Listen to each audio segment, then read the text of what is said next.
ladies and gentlemen, friends, boys and girls, grandparents, dogs, puppies, whoever's here with us, hamsters, we're so glad that you're here to meet one of my most favorite providers. Her name is Miss Allison. She's from the Penn Museum. And this summer, Miss Allison, even though we've worked together for 3 years, Miss Allison and I got to spend a whole day together in Pennsylvania, and she showed me around her museum.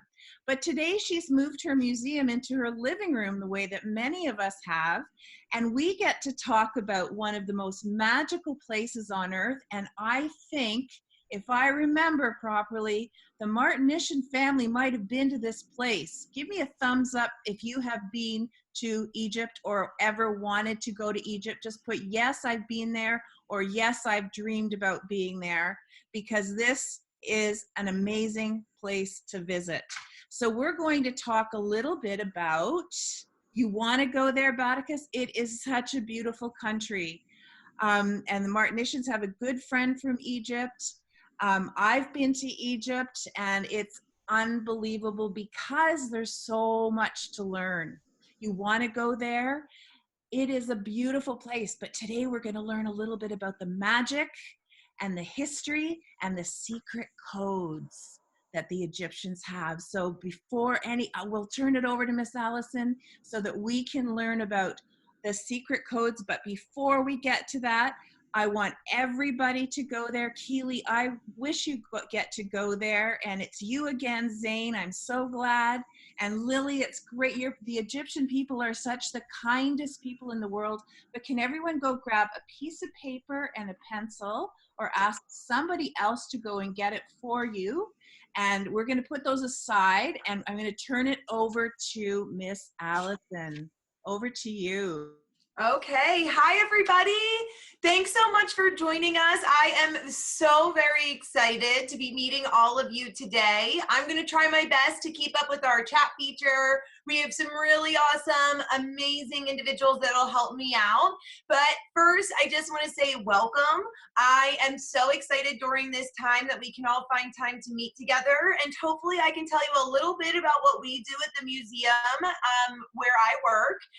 And we're going to look closely at a specific object. Now, this is a new setup, as you were told, so bear with me a little bit in the way I'm going to move my hand back and forth.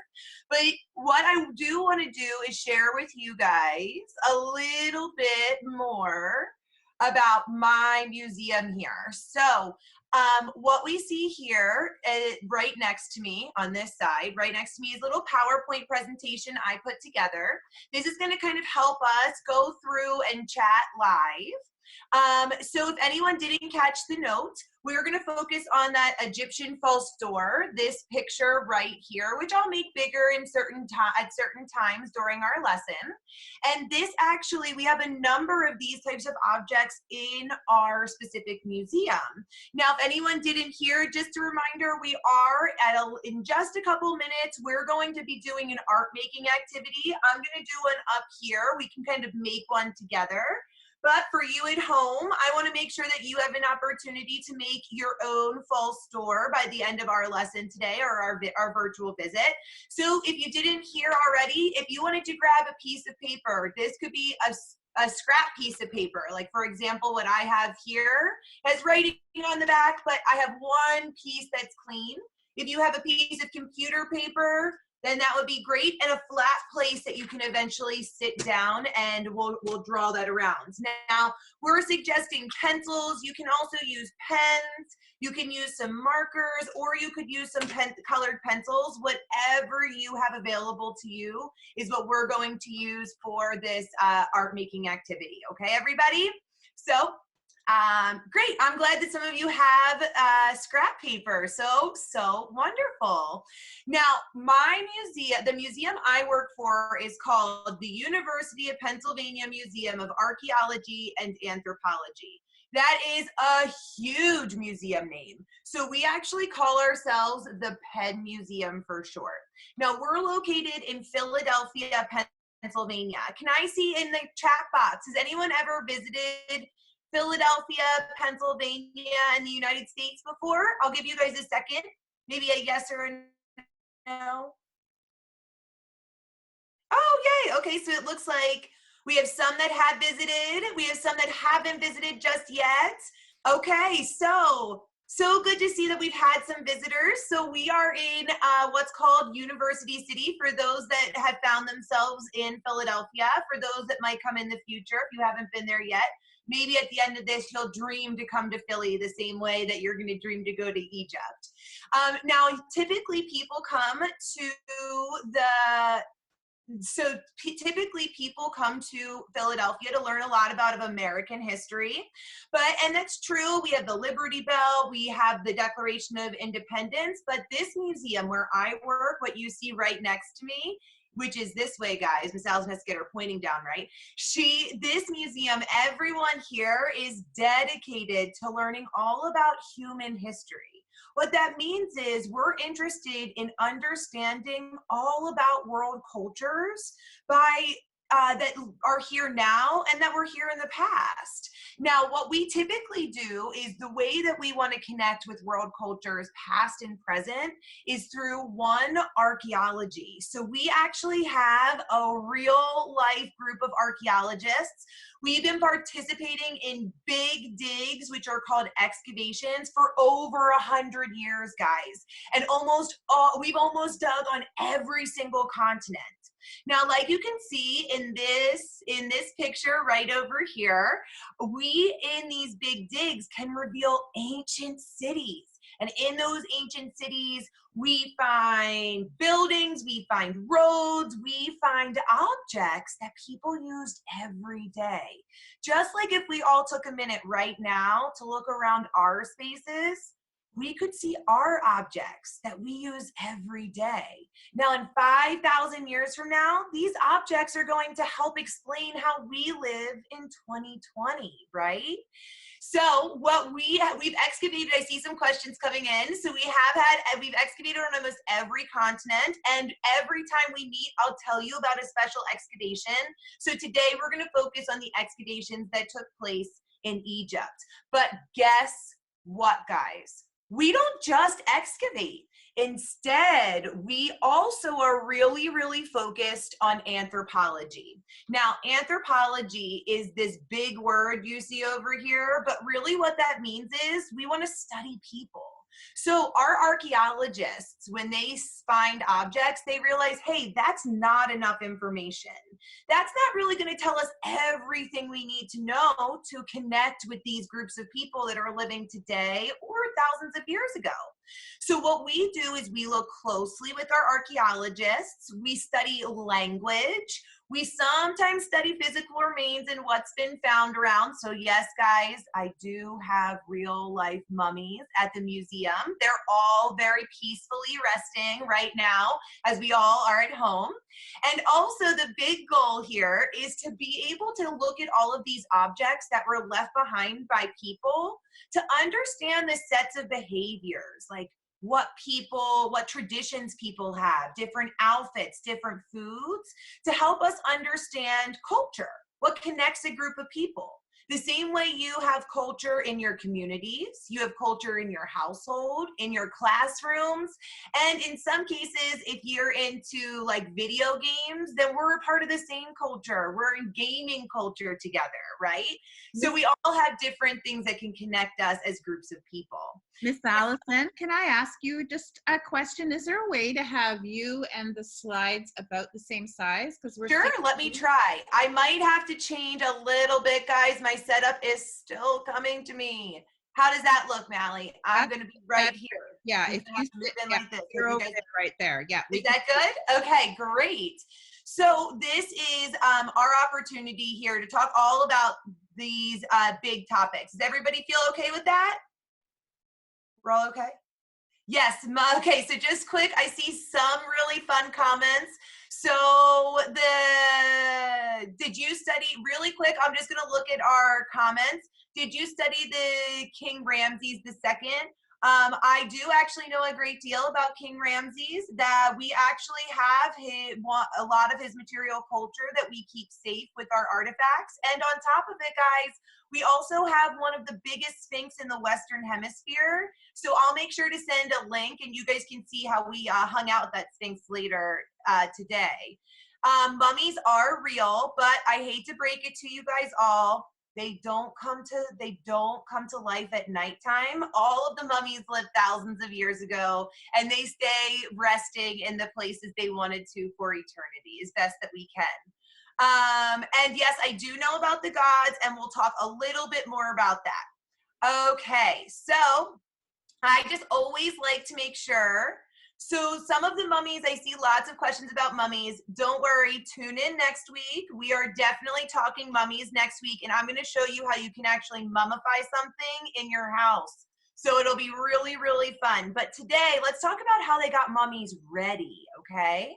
So the first thing I like to talk about is this big object we're focusing on, because these connect to the mummies. It actually helps us learn more about the mummies. So my first question for our chat box, if that's okay, is could you guys tell me, in this slide you see, we have two images. One is of a door you might be familiar with. Maybe you've seen this in your house. Maybe this is familiar from a building. And then we have this object called a false door, which is from our ancient Egypt collection. So can I hear from a couple of you? How are these two doors different? What are some differences between this door we're focusing on and a door we might see in our own homes or house or buildings?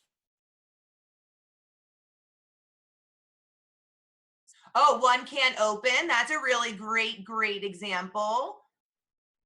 False door isn't open. One is secret and it has hieroglyphs. Okay, I like that. One is not used as a door. And the markings. Okay, great. So I'm loving all of the, oh, no frame, different designs, the writing. I like that everyone's picking up on the idea of false. I like that there's no doorknob, the texture. One looks older, bigger. There's no handle or doorknob. Yes. Okay. Oh, they're different colors, no hinges. Made of stone. Oh my goodness, look at all of you. You guys are all, and writing. Guys, these are such great responses. I'm going to try my best to read off as many as possible. So if I don't get to you, I promise I'll come back. I promise. And I love that you say the code and one is bigger. So you guys have all done exactly what archaeologists do. What you first did, and what I see a lot of, is you're talking about your observations. Your observations are exactly what we see, like those markings, the idea that that's connected to their written language, the idea that there is a material, it looks like it doesn't open. These are all really great claims based on these observations. And you guys are so good. You picked up on our context clues, false, right? Because this definitely is an object that's made of stone. It most definitely does have hieroglyphs on it, which is a pictorial, picture language that ancient Egyptians used to communicate thoughts and ideas the way we kind of use emojis, right? And this definitely is older, and you are very, very keen on the understanding that it doesn't look like this will push open. So awesome sauce, guys. Now, where we find most of these, is right over here in Egypt. Now, this is where we're located in Philadelphia, Pennsylvania. I have one team of archaeologists. They actually are men and women that travel to Egypt every single year. So these men and women take about 14 hours and 20 minutes. Okay, so you guys, you're up here, right? Kind of up toward this way. So if you guys wanted to, you could fly down here to Philadelphia, or I could fly up to you guys and we could fly over to Egypt, which is on the continent of Africa.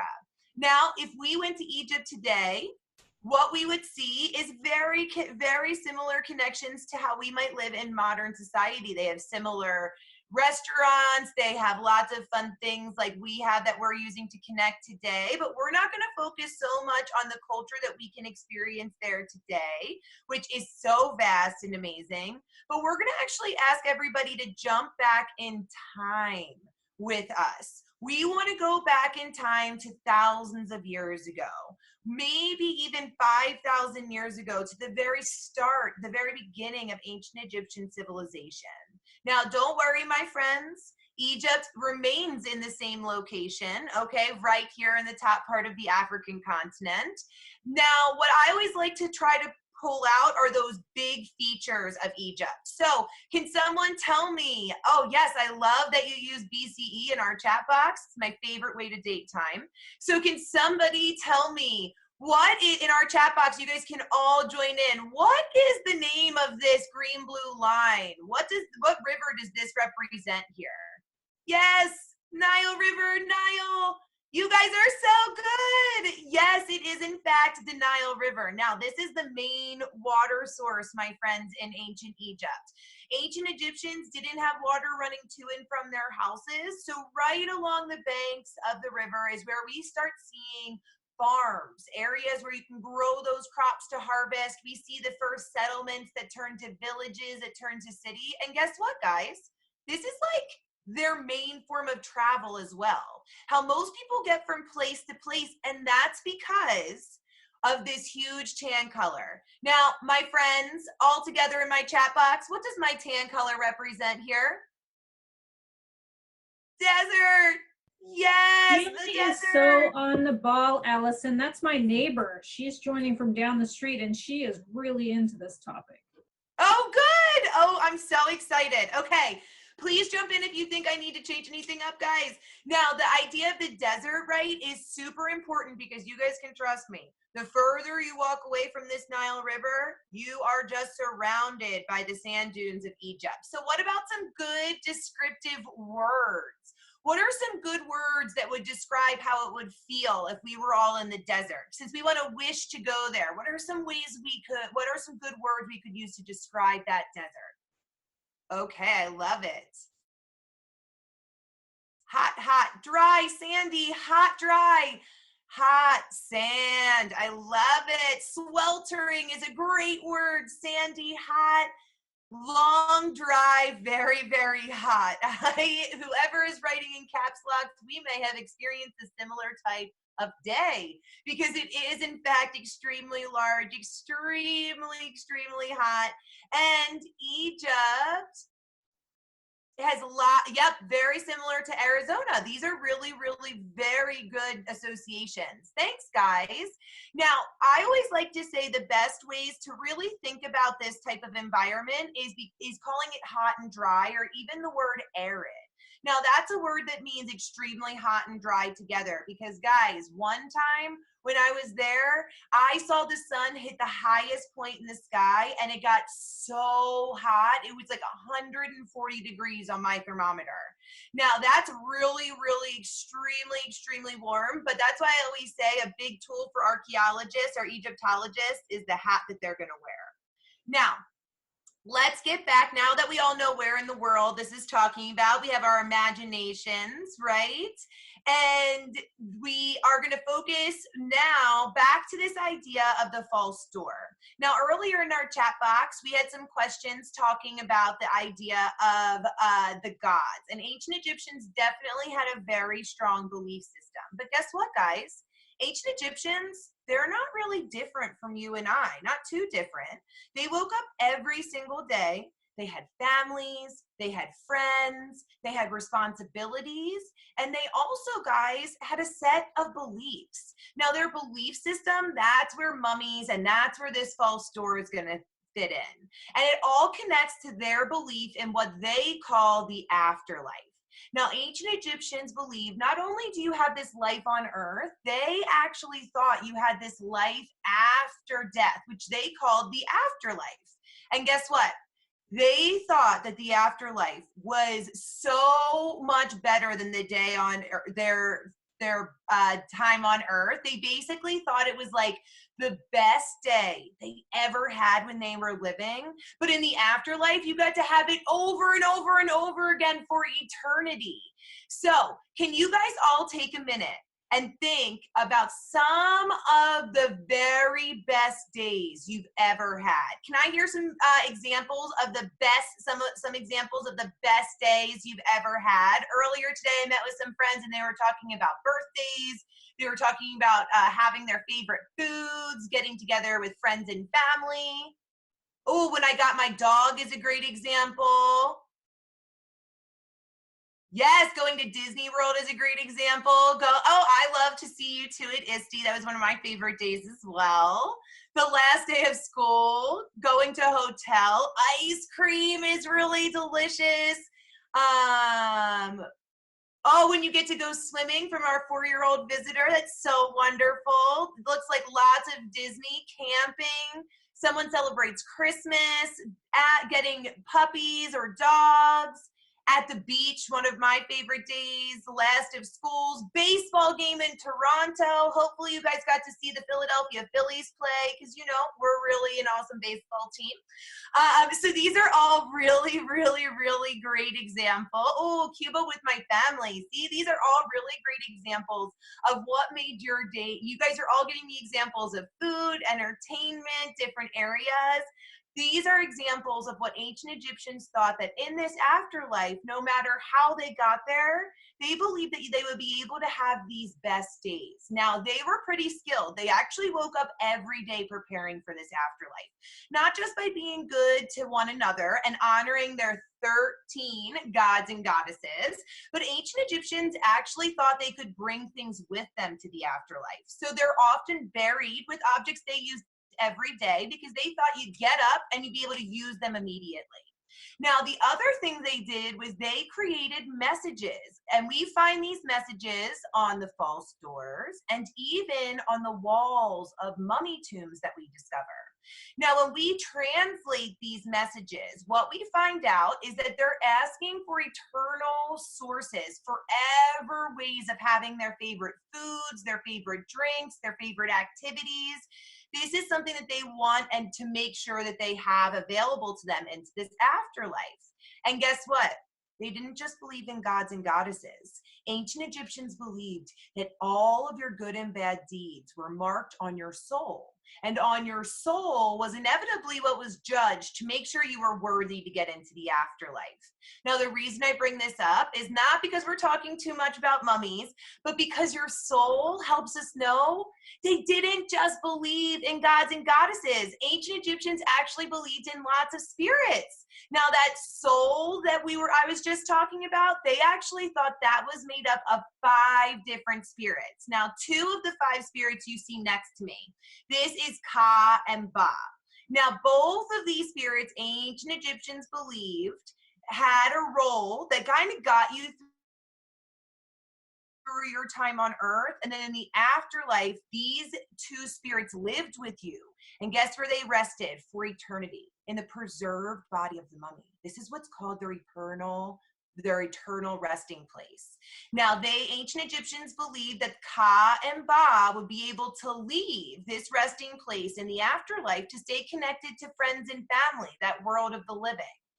And the way that they had to leave and return to their eternal resting place, this mummy, was through a very special secret passage. One I think some of you guys might have already called out.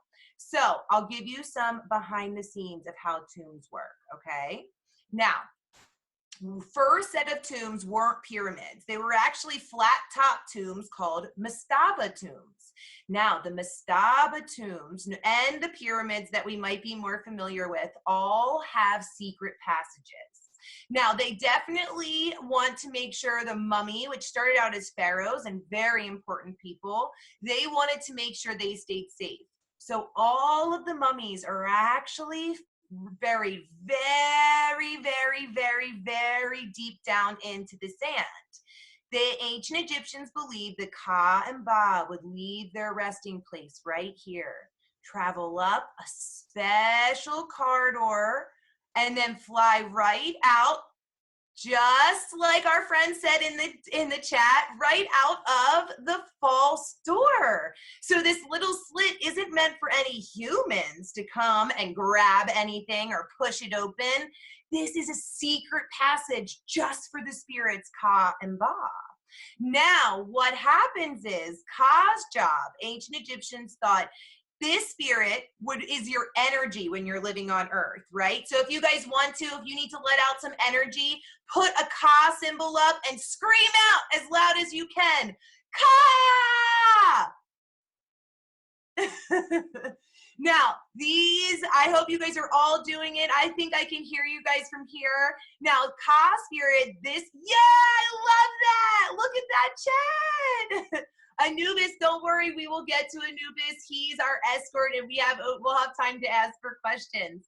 Now, Ka Spirit, this spirit would come out right here, and they would pick up any offerings that were left by friends and family, like food, drink, material goods. And then our Ba spirit, which is kind of like your, I love all these Kas, let that energy out. Now our Ba spirit is kind of like our personality. It's what makes each one of us unique. And that's what ancient Egyptians explained to what made each person unique in the past was their Ba spirit. But unlike Ka, who kind of has to pick up the goods and go right back to the eternal resting place, Ba has no limits during daylight hours.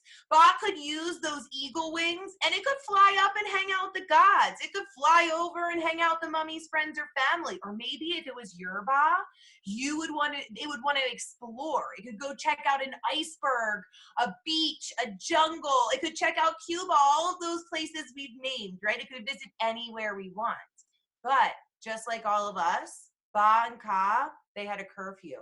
Ancient Egyptians believed the moment the sun started to set, they actually, Ba and Ka, needed to come together and return to their resting place, the mummy. So they would have to fly right back through that slit. That's why it's forever open. Now, what's super special, oh, I like that we also have a Ra in here, one of my favorite gods. Now, another thing that's very super special here is how we actually get to look at these doors, like archaeologists and anthropologists, to learn more about the individual who's connected to this tomb. So I'm going to zoom in really close to what's called a center panel, okay? So we can learn a little bit more about who this false door belonged to. So this is my center panel here. And since you guys are yes, to their mummy. Now, since you guys are so awesome with this chat box, can you guys tell me just a little bit, what are some of the things you see in this image here? Can you guys write or type out a couple of different things you observe? Maybe there's animals you observe. Maybe anything that you see you can type about, and we'll go into it together. Okay, so I see that we have eyes, feathers, person. Good job. I see hieroglyphs. A Pac-Man flower. Yes, I love it. We will definitely be jumping into that. A skull, what looks like a mummy. Okay, a bird. Oh, maybe even some poetry. Animal, people, a blue jay, bird, carving, symbols, jug. Oh, this is guy playing the piano. I love that. A crown, a drink, lines, birds. I think symbol, candle, words. Guys, you are so awesome. I love it all, and you're all thinking correctly. 8 TVs. I love it. Snake, staff, person, legs, different language, rock. All right, I'm going to stop there from writing into different areas or reading out the different chats, but I'm going to keep looking, don't worry. But some of the things you guys are saying are making me so, so happy. It looks like some of you guys might even know how to translate our hieroglyphs. Now, what is really fun is because all of us, we might have used emojis before, I kind of like to think in that way. We have pictures here that are expressing different ideas and thoughts. And remember, our mummy is asking to make sure that they have something forever. So I love that we called out our figure here. I call this a figure. This is, in fact, what would be a mummy. But what's really interesting and some of the things you can learn, I love that we called out the leg. So they're in a formal pose. They didn't do realistic imagery like we'll see in ancient Rome or ancient Greece. Instead, they like to put some people into formalized position. But what's fun is that in these carvings, which I love that you guys saw, you can see the necklace that would be worn. That's a collar. This wig is what most people would wear on their hair, and that's actually kind of before there was hat, a way to protect from the sun. We see this very dramatic eye. That's because black makeup, like kind of what football players might wear, American football players might wear, are around the eyes to block the sun or even avoid any eye infection. And we see that he's wearing a kilt. Now, this does look like candles. I like that it also looks like a piano to some. If anyone celebrates if anyone is of the Jewish faith or celebrates Hanukkah, we often have people thinking that this is a menorah, which is a way of celebrating. But really, guys, what this is here, it's not a piano or candles celebrating a different holiday. This is actually bread making. So this individual, his name is Yirti Pota. He actually created bread. So every day he thought, even in the afterlife, he would get up and he would make bread. Okay, so this is bread kind of drying here. Now, I also love that you guys did such amazing job calling out the different animals, the eye. We talked about what looks like a bird, what looks like a snake, right? And our Pac-Man flowers. So I highlighted some here to kind of give you some examples of how ancient Egyptians tried to wish. Bread is cool. Try to wish for something for eternity. Now, this individual may definitely have been trying to make bread, something that they'd be eternally doing, but they also wanted to make sure that they had some protein, right? Some meat. They wanted different types of vessels that would hold perfumes, some of their makeup. They would even have something to drink in here, like the jug we talked about, and water. These are all essential to how we live. And guess what? Right here, this Pac-Man flower, this is actually a symbol that represents the number 100 to ancient Egyptians. And instead of writing left to right or right to left across the page like we might do today, ancient Egyptians wrote from top to bottom. So when they had all of these images of cow, duck, and gazelle, with these little Pac-Man flowers, to borrow a term, for this symbol of 1,000, this actually represented forever they would have these sources of food, these sources of drink, and their fun entertainment. Okay, so that helps us know a little bit more about the mummies, right? Because we're really into learning about the individuals and how they contribute to their culture, right? But what I wanted to do with you guys is I want us all to make those false doors. You've been so wonderful hanging out with me. So now is the time for you guys to kind of grab those paper and pencils, whichever one you're going to do. Now, I pre-made an example for all of you, and I know we don't have too much time together. So for the adults in the room, I do have a way to fold up this false door, but if we don't have time, I'll run through that a little bit later. What we really want to focus on is kind of taking one side of the paper, maybe like your hand size, one size of your hand. You're going to want to try to focus in that area, okay? What we want to do is we're first going, this is an example from my daughter, so she's 7. She is doing her school lesson right now. I already had her helping earlier, so she's maxed out on helping her mommy right now.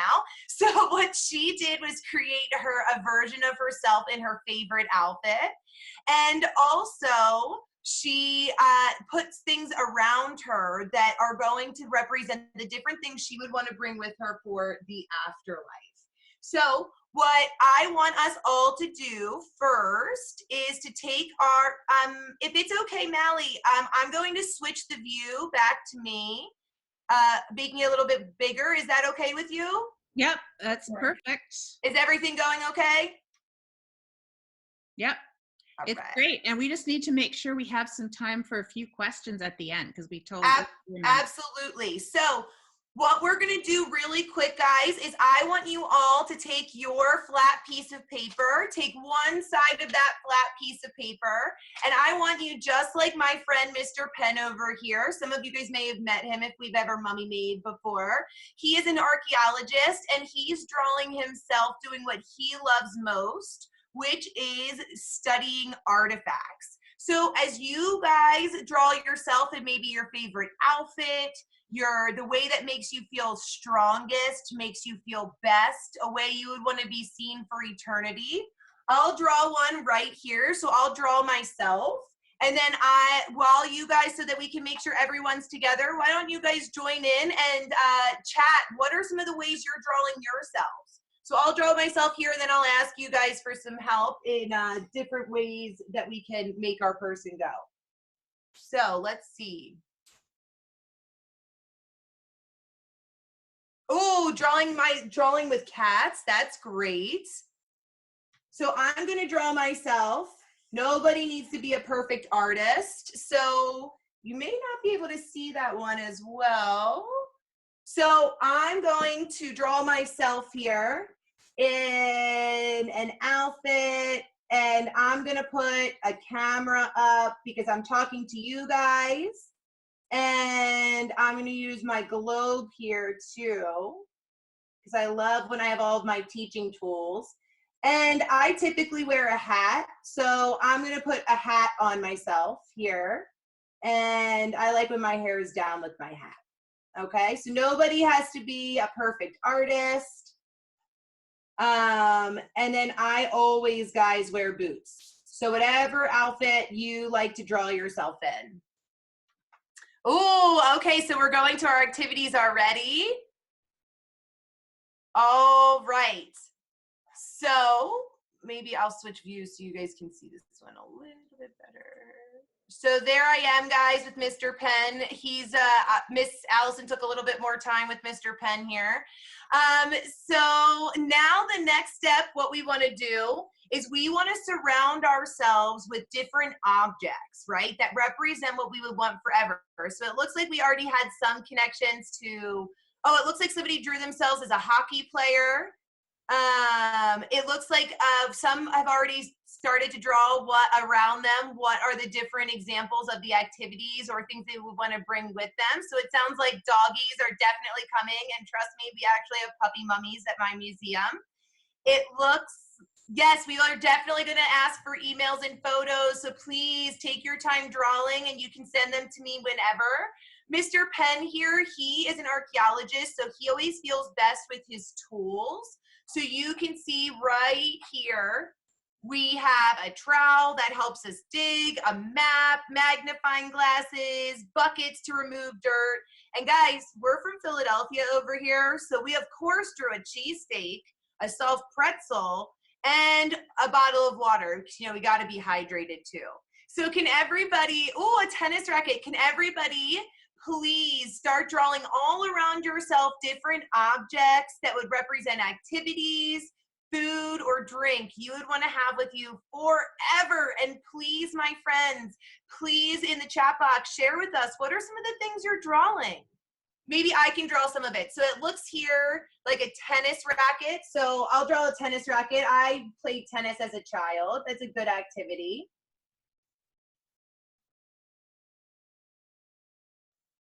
So that's my tennis racket.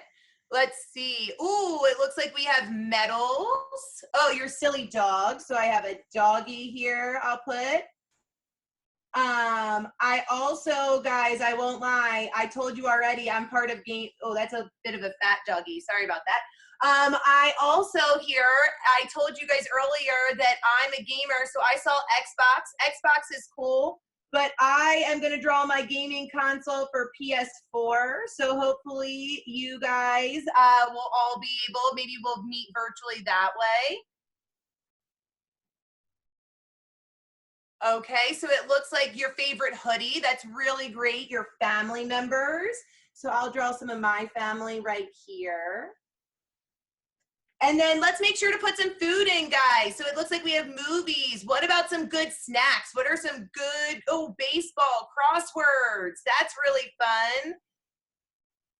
PS2, oh, taters. Okay, I think I saw a potato earlier. So we have potato here. I'm Italian, so I like pasta. So that's my pasta there. And then how about ooh, pizza and berries. Awesome, guys. So here's my pizza. I put pepperoni. I hope that's okay. I see some cake. I'm going to make a cupcake just because I'm a little bit better at drawing a cupcake.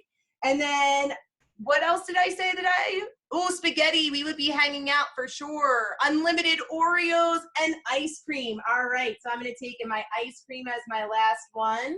And then everybody make sure to put down a bottle of water or your favorite drink, okay?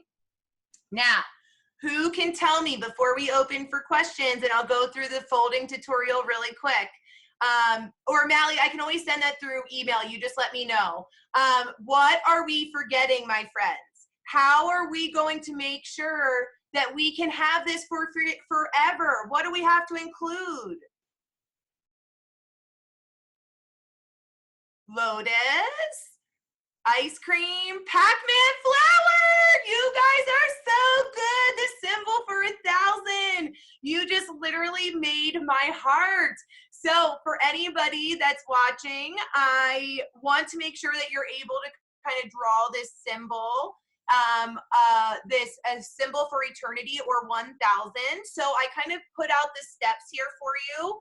The goal is for us to draw this symbol of 1,000, and then just like you see here, we'll place it under each object that we've drawn. So all we need to do, my friends, is we're going to, I'll come up close for this one.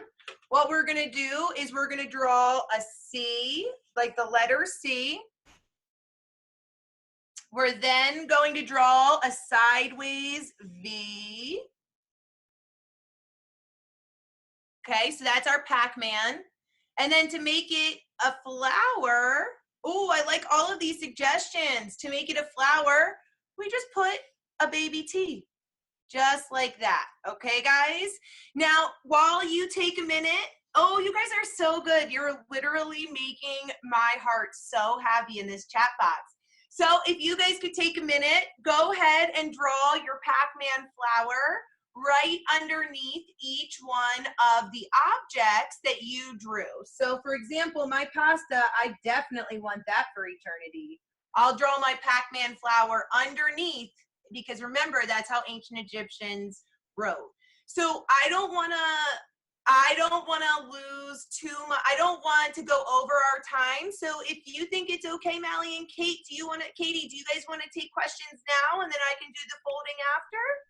Sure, we'll do that. So as the students are putting in all the things that they'd like to keep for eternity, and I love that Bakula said carrots, broccoli, and cauliflower, because I would have those too, fresh ones. So great, that's awesome. I'm going to add carrots to make us a little bit healthier here, yeah, guys, okay? Instead of the eternal Oreos. So if you would like to put a question in the chat, and I'll try and keep up so we can ask Allison. So if you have a question for Allison that you would like to know about Egypt. Oh, I love your emojis. Vancouver connects. Do you have 2 lives? So does an Egyptian have 2 lives? So that's a really great question. In a way, I would say that they believe that they did. The idea would be that they had the one life that they believed that they had on Earth, and then the second life was kind of a rebirth, but very similar to that same life on Earth. They believed that the moment that they stepped into that afterlife, then not only would they be surrounded by all of their favorite things, it would be like their best day, they would actually be the healthiest, strongest version of themselves. So if they journey to the afterlife because maybe they were really sick, or maybe they were of an older age, they believe the moment they step forth past Osiris, they would become the best version of them. So if that means, wearing kitty cat ears as a young child, then that's how they would see themselves for eternity. Cool. That's a good question. That's a great question. Okay, so just as an example, in hieroglyphs, would you be able to write the word Avery, A-V-E-R-Y? Do you know how to do that and show us that? And then how can we learn how to write? Actually, what I thought I could do, if it was okay, I had to wait for my website, for the people on my website to get everything ready. But they actually put up a special interactive that I was going to drop the link to you guys, so that you could actually go to our website and you can type in your name, and it will literally write your name in hieroglyphs so that you guys could copy it there. And then that way you wouldn't have to wait at all. Does that sound okay for you? Okay, maybe can you show us the letter A? Do you know the letter A? Oh, yeah. So actually, A is a lion. That's my name. I actually had, so the letter A would be the symbol of a lion. I kind of make my lion look a little bit like the Sphinx.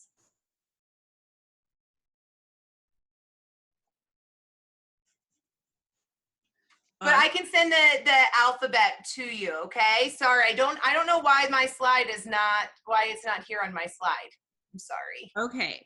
Do all the what is the hippo goddess's name again? Oh, Amut. So Amut is our devourer. She's made of the head of the crocodile, the body of a lion, and the body and the bottom of a hippopotamus. So Amut is right here. And she's the devourer because ancient Egyptians believed this was a mythical beast made of the 3 scariest animals in all of ancient Egypt. The head of the crocodile and the hippopotamus, these are not any creatures you would want to see in the Nile and were very dangerous. And the body of the lion represents the idea of the lion, the land animal that was just as ferocious. Now, ancient Egyptians believed Anubis here, because I think I have an Anubis fan, right?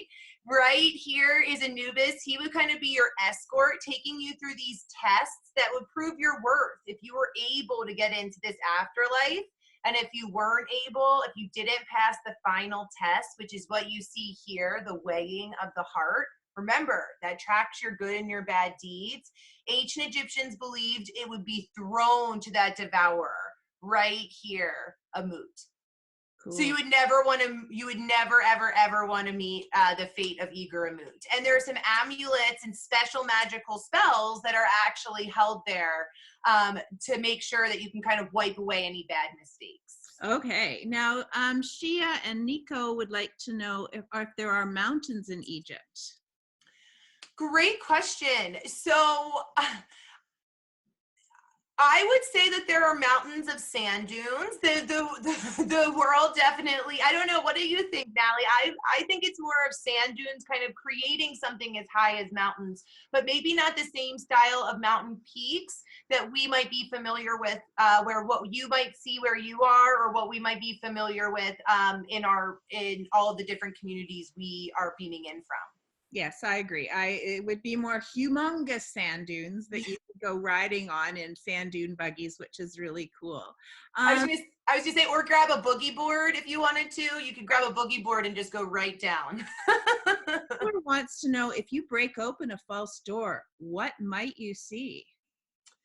So that's a really great question. So the funny thing is that if you break open the false door, the ancient Egyptians were so smart. You would actually just find the very end of the tomb. So the goal is that they thought people would kind of catch on, oh, all of these goods are being left at this door. So these people, the human condition, they might jump in and try to get all of these amazing goods that were laid to rest with the mummy. So ultimately, they placed their false door in a special location, which kind of sat on the side of the wall, if you can see my cursor here. And really, the way the Ba and Ka were said to travel happened a little bit diagonal to that false door, so it kept them really, really, really safe. Good question. Awesome. Now, we have a question from Lily, and I think it's her parents that are Egyptian. Did the people from Philadelphia meet Dr. Zahi Hawass? So that's such a great question. It would not surprise, if you're comfortable, if you could send me a little bit more information. Are they in, is this doctor in a specific museum, or do they dig, do they actively dig? No, we'll ask Lily for the for clarifying. So that we'll ask Lily for more information. He's the #1 Egyptologist in Egypt. Yeah, I was gonna say I would 100% say yes. So the Wagners, Jen Wagner, and her husband, they both actually are our lead Egyptologist. And my friend Shelby is actually over actually studying over there right now for a long period of time. So I can definitely connect with her, and we can definitely see if there was that connection. So the Penn Museum is actively digging. We actively work with different museums and different archaeologists and different sites. So it's quite likely that they've connected before. Or Dr. Silverman as well. So we should get together and talk all about Egyptology. Which we will next week when we talk about mummies. And we Yes. might book another couple sessions about Egypt. Yeah, Egypt, we could talk about amulets. We could do whatever, you know, we have lots of fun things that we can talk about. And we can make amulets too. I remember making those with my kids and scarabs. So Yes. pyramids are there in Egypt. So there are lots of pyramids. There are six pyramids that many people know about. They're kind of like what's called the Great Pyramids. But I always like to kind of push everybody to learning a little bit more about the Valley of the Kings. The Valley of the Kings is where the majority, well, I should say, the pharaohs that we know about, they were actually sent to this specific area. So it's a whole area of their tombs. I say most that we know about because actually about 4 years ago or 5 years ago now, we actually discovered a pharaoh we never knew existed before. His name was Seneb Kai. So that Ka symbol, that hieroglyph is actually in his name. He was in charge during a time of unrest in Egypt. And so he actually died in battle and never made it back to the Valley of the Kings. However, they did take time to perform the proper ceremony for mummification, and he was discovered in a tomb that was fit for a king. Wow, that is so cool. Lily would like to know about the unfinished obelisk.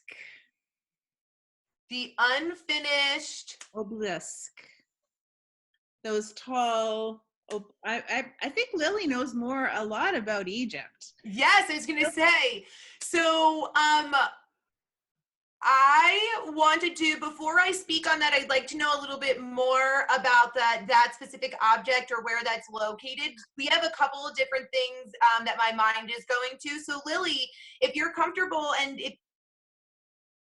if you're comfortable, some of the questions I can answer a little bit more in depth via email. So if Mally, if it's okay, you know, we'll share my email to make sure everybody can be in touch, and so I can send along a couple different resources if that sounds okay with you. I just don't want to misspeak. What we're going to do, Miss Allison, is put some resources on our webpage. We're just working on that, but I think those are great questions, and we'll stop the questions for now because I know you need to show us how to fold our false door. And what we'll do is that, and these are amazing questions, and please hold them until we meet again next week. And we'll also book some more time with Miss Allison. Yes, and don't worry, guys. I want to answer as many questions, and I'm sure everyone here will tell you, I literally always ask to send extra questions, even if all of a sudden you're going to sleep tonight and something pops in. Send an email. I'm happy to answer. I just am somebody that, because of archaeology, I have no problem saying, I don't know enough about that. Or, you know what? I want to make sure that my facts are correct. So let me make sure to double check my research. So all of your questions are so amazing, and I cannot wait to get to my email inbox.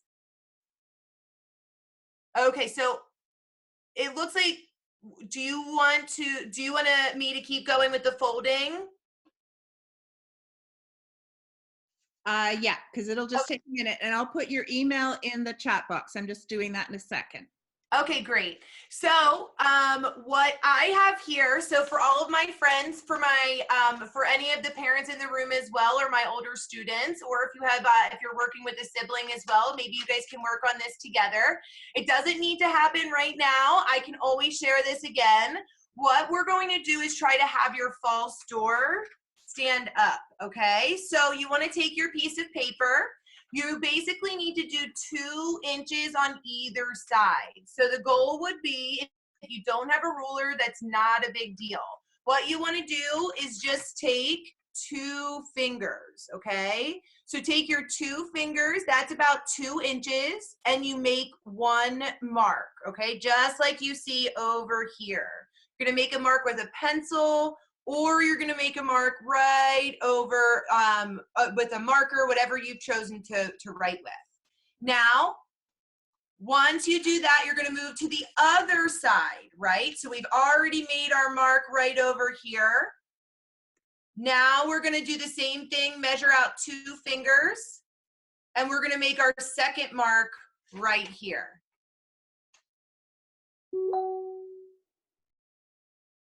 Just gonna give everybody a minute. Now, if you want to, what you can do is take another piece of paper and line it up to draw a line here, okay? Or if you want to, you can just trust yourself, and bend right on the fold, turn your paper over and try to bend a straight line right on that fold, okay? You're gonna do that on either side.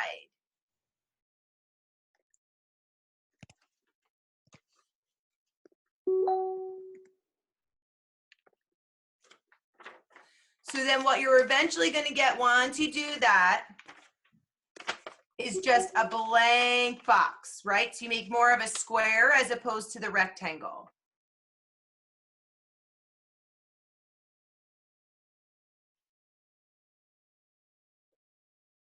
All right. Mally, do you think it's okay to keep going? Yep, keep going. Okay, perfect. So we now have our square, right? We have both sides folded down to give us more of a square. Now on your left side, right, which would be this side, I'm going to ask you guys to kind of use one full hand to measure. That would give you about, like right to where your thumb is going to be about 4 inches, okay? Adults, if you have little ones with little hands, maybe you want to do a wide kind of starfish hand if needed. And then once you get to that spot, go ahead and draw a line right next to your thumb, like what you see right here.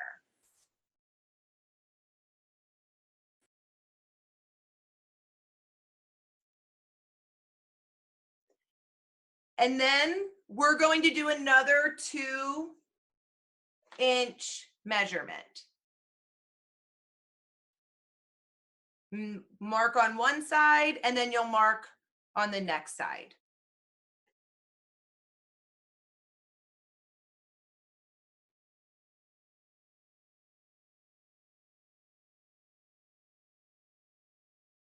Oh, Lily, I love that you know that Arabic is Egypt's national language. It 100% is. We actually, all of our Egyptologists are really awesome, and they actually help us learn a lot about the Arabic language in writing and in speaking. So we definitely have a lesson about that as well. Okay, guys, and then we're going to do the same exact thing we did before. Right on the line, we're going to fold on our first line, move over and fold a second time on our 2 lines, okay? That will give us our full bended paper, okay? Now, once you're finished, or if you want to transfer a design or work on a design, you can recreate it even. Just put a little piece of tape or glue on these 2 sides, and they should measure up. And then, just like this, your false door will stand. Does anyone have any questions? Mike, I like that sharing of language. Awesome.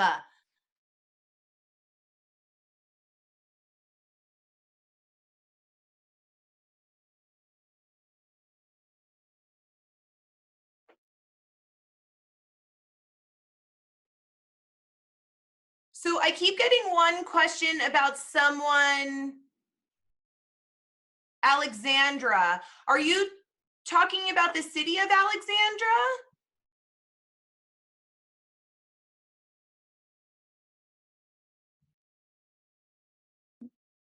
Alexandria, Queen Alexandria. Ah, so the different, I can get the exact date of the death. I thought at first you were talking about about Cleopatra and Alexandria. So I was like, oh, that's 30 BCE. So that's when the Romans came on in. But I'll definitely make sure to get you that exact date. So, Miss Allison, what we're going to do is stop now because I know it's past the time. I'm going to put your email in the chat another time. And if the boys and girls would like to email you more questions or more send pictures of your fall store, we'd love for you to do that. And also, if you know me on Facebook, or any other way, or Katie, can you please send them to us and we'll share them with Miss Allison, because I know in days like this, it will just bring her so much joy, because I know that this will just make her happy.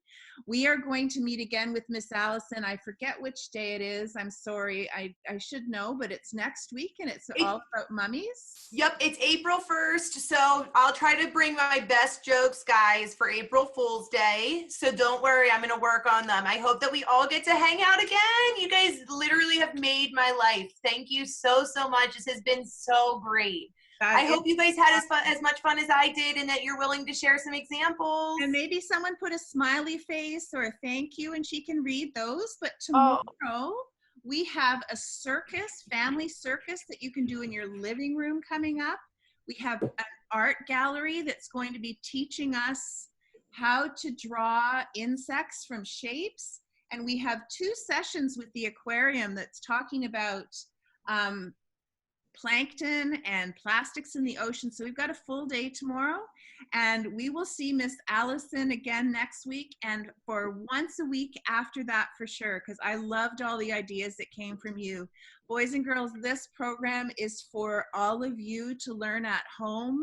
I'm so happy to see that parents are helping, and that we're all learning together. We're all in this together, guys, and we're here just to support one another as we're sitting at home and still learning. And thank you so much for joining us. And thanks, Katie, and especially to you, Miss Allison. Thank you guys so much. Thanks for inviting me, and have so much fun learning from home. I can't wait to meet you guys again. Thank you. Thank you. Hi, Allison. Bye. Thank you.